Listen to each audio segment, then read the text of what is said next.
Why are your shoulders rounding when you do a push-up? I cannot tell you how many times I have watched somebody do a push-up and it looks exactly like this, where they're just getting that really big rounding right here and everything just looks like a big curve. So why does that happen? Well, here are a couple of reasons to think about. This is not an exhaustive list of reasons why that can happen, but a few in my experience that I've really found to be key players.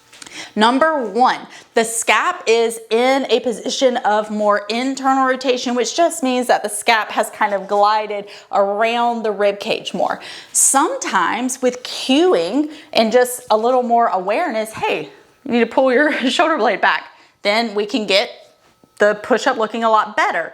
But we need to be able to pull the shoulder blade back without the rib flaring forward, which a lot of times is really hard to do. We'll pull the shoulder blade back and when we do, it'll go whoop, because we don't really have nice control of those lower ribs. Now, the second reason why is because we just have super tight pecs, which is kind of a feedback mechanism of the shoulder blade being rolled forward, because as the shoulder blade comes around the rib cage more, then all of this gets tighter, because as we breathe, it doesn't move as much. So what is the answer? Well, the answer is to not stop doing push-ups. I know you're super disappointed, but the answer is, number one, in my opinion, to pay attention to what you're doing as you're doing your push-up.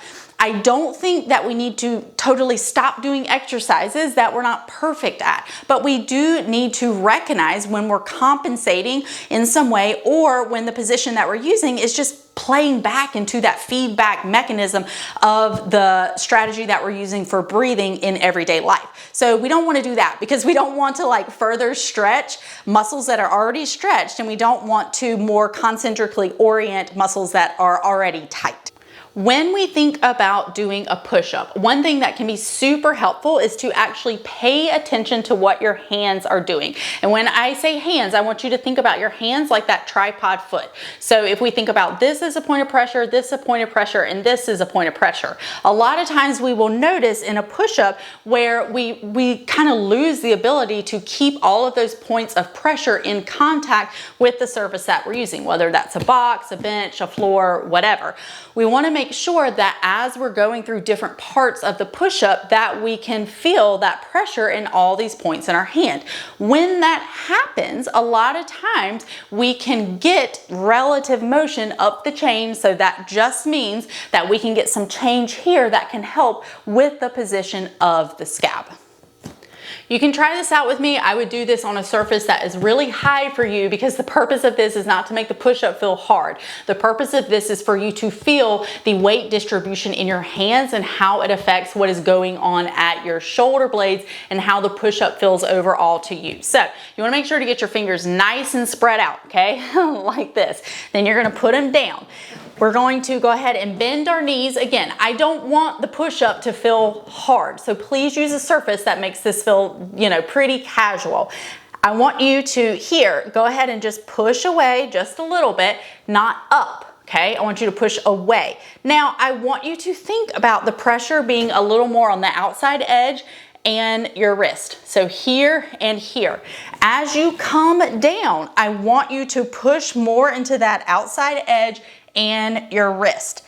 As we're coming down, we're thinking about the shoulder blades coming more towards the spine. Again, you're pushing underneath pinky and the heel of your wrist right here. So down. Now, as you come up, you're going to push more underneath the palm right here and here. So we've switched from outside to inside. As you're coming up, we want the pressure here and here, but you're not going to lose contact here, okay? This is still touching and putting force down on the box, but this has more force. So you're going to come outside edge, inside edge. As you're coming up, using that inside edge, the shoulder blades are coming around a little bit more. But the difference is in the top, your shoulder blades should have come towards your spine a little bit more versus staying in the same spot. To wrap it up, what you're looking for in a push-up is for the shoulder blades to go from outside to inside to outside, okay? The range in which they do that is going to be a little bit different for every body, but essentially we want the shoulders to be able to do that without dropping or losing height in our sternum. So we should be able to get the shoulder blades to move, okay? We want them to do that in a push-up. I'm assuming that when you're doing this, we're keeping everything else in a really nice stacked position and really good tension in the core to support that stacked position.